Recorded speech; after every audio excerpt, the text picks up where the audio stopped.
Šodien ir piekdiena. Šitā ir mākoņas, šitas ir kaut kur netālu no Reculē, kaut kāda laikam 1500 virs jūras līmeņa. Tas, ko jūs apakšā redzat, tā nav jūra, tie mākoņi. Un zem tiem mākoņiem ir Ženēva, Ženēvas ezers un viss pārējais. Tajā virzienā ir Mont Blanc. Tur ir dienvide. Tur ir tas pats Reculē. Kaut kur augšā, bet es līdz turienē jau nekāpšu, jo ir jau 3 pēcpusdienā. Un līdz ar to man vēl jātiek lejā.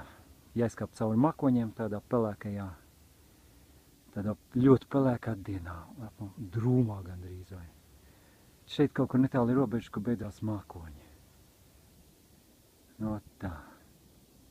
Tādā virzienā kaut kur ir Lozanna. Vo, tur sākās Alpi. Pats Mont Blanc, kur ir priekšā, bet viņš ir mākonī.